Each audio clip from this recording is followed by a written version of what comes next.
بسم اللہ الرحمن الرحیم۔ السلام علیکم ناظرین، میں ہوں مہرین سبتین، دیکھ رہے ہیں آپ میرا یوٹیوب چینل۔ ناظرین، یہ خبر سناتے ہوئے مجھے خوشی بھی ہو رہی ہے، اور اس خبر میں آپ کو میں کچھ بہت ہی اندر کی خبریں دینے والی ہوں، بہت ایسی معلومات جو آپ کو کوئی اور نہیں دے گا۔ سب سے پہلے تو یہ بات کہ دعا زہرا جو ہے وہ کراچی پہنچ گئی، ماشاءاللہ بہت اچھا ہوا، لیکن کیا وجہ ہوئی کہ دعا زہرا کے والد نے کہا کہ میں بیٹی سے نہیں ملوں گا۔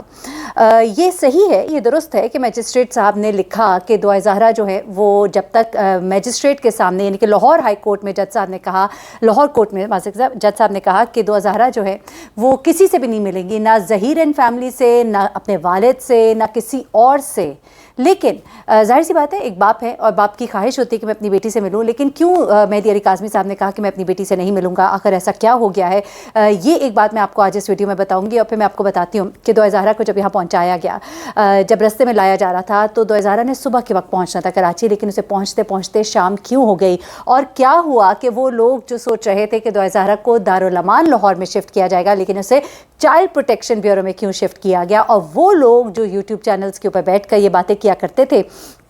کہ دعا زہرا جو ہے اس کو دارالامان کراچی میں شفٹ کیا جا رہا ہے کیونکہ وہ تو ایک ایڈلٹ ہے، اور ایڈلٹ ہونے کی وجہ سے اسے چائلڈ پروٹیکشن بیورو کے حوالے نہیں کیا جائے گا۔ تو پھر اب وہ لوگ سن لے، کیونکہ آپ پہلے خبر دے دیتے ہیں، معاملہ جب بعد میں ہوتا ہے تو آپ کو پھر شرمندگی کا سامنا کرنا پڑتا ہے، کیونکہ کل تک تو آپ سب یہ بولتے رہے کہ دعا زہرا کو دارالامان شفٹ کیا جانا گویا اس بات کی گواہی ہے کہ وہ ایڈلٹ ہے، لیکن دیکھیے جی وہ تو گئی چائلڈ پروٹیکشن بیورو کیونکہ وہ مائنر ہے، اور مائنر اس کو بتایا جا چکا ہوا ہے۔ جو آسیفیکیشن ٹیسٹ،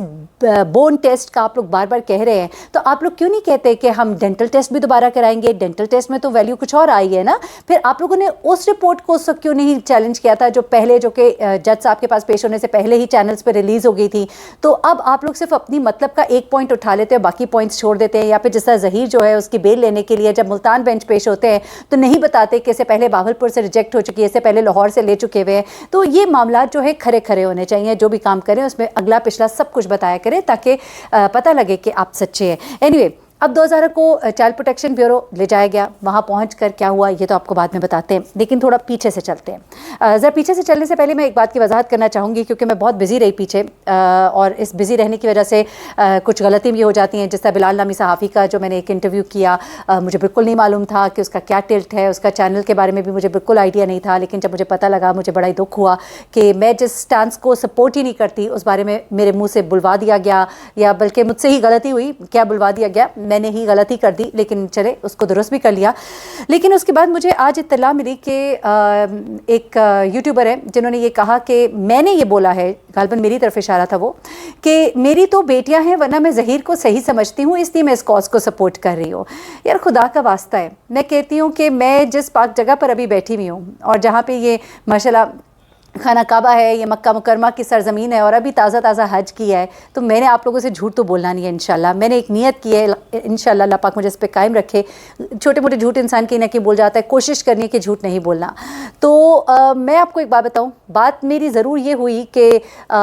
میری اپنی دو بیٹیاں ہیں، اور میں سوچتی ہوں کہ کیا ماں باپ پہ گزرتی ہوگی۔ مجھے ایگزیکٹلی جملے نہیں یاد کہ میں نے کیا کہے ہوں گے، کیونکہ اس وقت میں سو رہی تھی جب فون آیا تھا، لیکن میں نے یہ ہرگز نہیں کہا کہ ظہیر صحیح ہے۔ میں تو پہلے دن سے کہتی ہوں ظہیر غلط ہے، ظہیر کے ماں باپ غلط ہے، ظہیر کا بھائی انتہائی غلط ہے۔ گھٹیا اس کی گفتگو ہے جب وہ کہتا ہے نا کہ اس نے تو بڑا جائز کام کیا۔ ارے بھائی تم تو سمجھدار تھے، بیٹیوں والے تھے، تمہیں شرم نہ آئی اپنے بھائی کے لیے کام آسان کرتے ہوئے، تمہیں یہ راہ ہموار کرتے ہوئے تمہیں ذرا سا خیال نہیں آیا کہ تمہاری اپنی بیٹیوں کے ساتھ یہ جب ہوگا تو پھر تم کیا کرو گے؟ اور میں کبھی بھی یہ بات نہیں کر سکتی، خدا کے لیے جھوٹ نہ بولا کرے، اور یہ الزام تہمت ہے۔ آپ اگر یہ بات میرے حوالے سے کر رہے ہیں یا کر رہی ہیں تو آپ تہمت لگا رہے ہیں۔ جتنی بات میں نے کی ہے خدا کے لیے اتنی کیا کریں۔ آج کے بعد میں نے یہ ارادہ باندھا ہے، یہ بات جاننے کے بعد، کہ میں آئندہ کسی سے بھی گفتگو کرتے ہوئے بڑی محتاط رہوں گی، کیونکہ مجھے خدا کی قسم نہیں علم تھا۔ میں بڑا اچھا انسان سمجھی تھی، اور میں واقعتاً میں بڑا معصوم سمجھی تھی، اور میں نے بڑے ہمیشہ پیار محبت سے بات کی تھی، اور میں نے ہمیشہ یہی سمجھا تھا کہ میں کسی اپنے گھر کے فرد سے بات کر رہی ہوں، لیکن مجھے نہیں معلوم تھا کہ میری باتوں کو اس طرح سے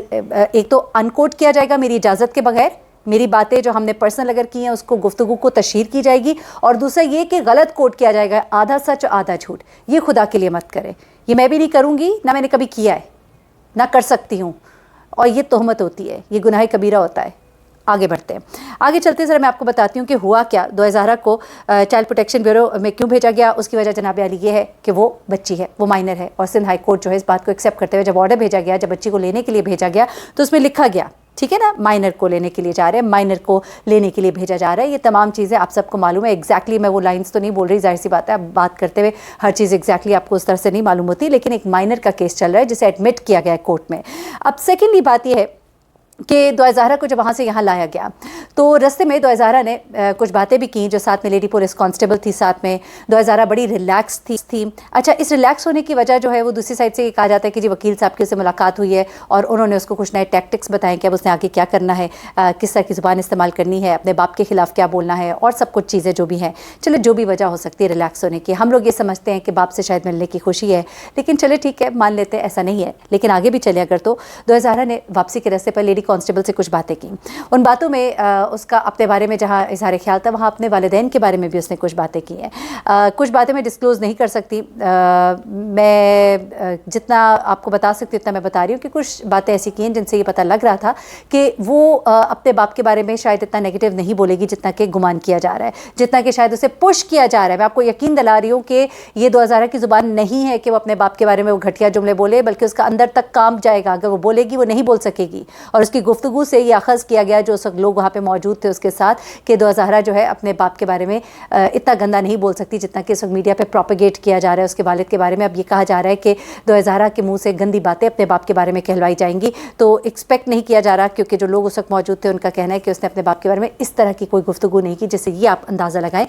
चले, ये भी एक बात होगी। अब सुबह का पहुँचते ये गाड़ी शाम को क्यों पहुँची? अच्छा, अब वो दूसरी साइड से कुछ लोगों ने ये बातें की, जी गाड़ी सुबह से शाम इसलिए होगी क्योंकि जाना तो असल में दारुल अमान था, लेकिन ये राज़ी नहीं हो रहे थे, ये दारुल अमान लेके नहीं जा रहे थे। लेकिन असल में मामला ये था जनाब अली कि जब सिंध में दाखिल हुए, सिंध में बारिशें बहुत हो रही हैं, बारिशों की वजह से खड्डे गड़े आपको पता ही है, और फिर वो जगह जगह रूट्स ख़राब होने, और ये लोग आए थे बाय रोड। काफ़ी सारी नफरी गई थी माशाल्लाह, 15 के करीब लोग थे, और जब ये आए हैं तो बाय रोड आए हैं। जब बाय रोड आए हैं तो सिंध पहुँचने के बाद, सिंध पहुँचने तक और वहाँ चाइल्ड प्रोटेक्शन ब्यूरो पहुँचने तक इन्हें सुबह 10-11 बजे तक इनको पहुँच जाना चाहिए था, लेकिन इसको देर क्यों हुई उसकी वजह यह है कि रास्ते ख़राब थे, बारिशें हो रही थी। ऐसा कुछ नहीं था कि दारुल अमान से गाड़ी इधर कोई मोड़ी गई है जनाब अली, ये पूरे का पूरा एक प्लान जो है वो मौजूद था और पता था। दूसरी साइड की पार्टी थोड़ी सी इग्नोरेंट है, जो रात तक बैठकर इस बात पर खुश हो रहे थे कि जी दारुल अमान जाएंगे, और दारुल अमान जाना ये प्रूव करता है कि ज़हरा एडल्ट है, तो ऐसा कुछ नहीं है। चाइल्ड प्रोटेक्शन ब्यूरो में उसको इस तरह से रखा जाएगा जिस तरह से आम बच्चों को रखा जाता है, जो डिस्टर्ब बच्चे होते हैं, जिन बच्चों को वो तमाम सहूलियात फराहम की जाती हैं कि जिनके मुताबिक उन्होंने अपनी ज़िंदगी को बेहतर से गुजारना है, तो वो सब चीज़ें जो है ज़हरा को वहाँ पर प्रोवाइड की जाएंगी। तो चले, ये भी एक बड़ा ब्रेक थ्रू हुआ। अच्छा, अब ऐसा क्या हुआ कि मेहदी अली काज़मी साहब ने कहा कि मैं ज़हरा से नहीं मिलूंगा। बेशक मैंने कहा कि कोर्ट के ऑर्डर्स थे और वो मिल भी नहीं सकते जब तक कि वो मजिस्ट्रेट के सामने पेश नहीं होती, लेकिन इसकी एक और बड़ी वजह है। इसकी जो बड़ी वजह है जनाब अली वो ये है कि मेहदी अली काज़मी जो हैं, एक तो पीछे मेहदी अली काज़मी साहब बहुत बीमार है, डेंगू हो गया, और उसके अलावा भी उन्होंने कहा कि अब मैं दुआ से नहीं मिलूंगा, मेरा वो खुदा मुझे उससे मिलवाएगा जो उसको यहाँ तक लेकर आया है, लाहौर से कराची लेकर आया है, और कितनी एक जद्दोजहद है। और वो अब कोशिश करे कि मीडिया के सामने इतना ना आए, क्योंकि बड़ी तकलीफ़ होती है जब मीडिया बहुत गंदे गंदे सवालात और अजीब अजीब सवालात करते हैं। लेकिन उन्होंने कहा कि जिस रब ने मेरी बेटी को लाहौर से कराची भेजा है, वही रब मुझे मेरी बेटी से भी मिलवाएगा। तो जनाब ये वजह है कि उन्होंने कहा है कि मैं अपनी बेटी से क्यों नहीं मिलूँगा, तो और कोई वजह नहीं है। बाप की मोहब्बत भी अपनी जगह मौजूद है, लेकिन ये एक नई डेवलपमेंट थी, और जाहिर सी बात है जब अपनी बेटी से वो मिलते हैं और जब दूसरी तरफ से कोई इस तरह का रिएक्शन आता है तो बाप के दिल पे क्या गुजरती है आप सोच ही सकते हैं। बड़ी तकलीफ़ थे ये लम्हात होते हैं, इनको बयान करना बड़ा मुश्किल है। तो ये तमाम चीज़ें मैंने कहा आपके साथ मैं करूं। और हाँ, एक और बताऊं, दारुल अमान जब उसे लाया गया, और जब दारुल अमान के चाइल्ड प्रोटेक्शन ब्यूरो लाया गया और अंदर शिफ्ट किया गया, वहाँ पे एक दो लोगों से अभी कुछ मालूमात जो मिल रही हैं वो कुछ ऐसे ही हैं कि काफ़ी रिलैक्स थी दुआ के रवैये में कोई ऐसा जारहानापन नहीं था जो कि पहले बताया जाता। वकील साहब कह रहे थे जी कि उसने तो बड़ा रेजिस्ट किया और फिर वो वहाँ पे जाके भी थोड़े मूड्स और टेंट्रम्स दिखाएगी और ये तमाम बातें उन्होंने की, लेकिन ऐसा कुछ भी नहीं दिखाई दिया। बड़े आराम से वो अंदर गई, जहाँ उसे कहा गया वहाँ वो बैठी भी रही उस ऑफिस में, और उसके बाद उसको कमरे में शिफ्ट किया गया। तो ये तमाम तर चीज़ें हुई हैं, और मज़ीद जो तफसीलात आएंगी वो तो मैं आपके साथ शेयर करती ही रहूँगी। बच्चों के हवाले से जो तमाम ज़रूरियात की होती हैं वो उसकी पूरी की जाएंगी, और 1 अगस्त को एग्जैक्ट समात होएगी वो 1 अगस्त से होगी, क्योंकि इससे पहले जो मैजिस्ट्रेट के सामने तो पेश करना है, उसके बाद ये फैसला किया जाएगा जब उसका बयान रिकॉर्ड हो जाएगा कि अब वो किस किस से मिल सकती है, और जिससे वो मिलना चाहेगी उससे वो मिलेगी। फिर उसके बाद कुछ चीज़ें और भी हैं कि बल्कि मेरे ख्याल से अगली वीडियो में आपको मैंने बतानी है, बहुत ही अहम इंकशाफात हैं। उनमें से एक बड़ी इम्पॉर्टेंट एक आपके साथ चीज़ मैं शेयर करूँगी कि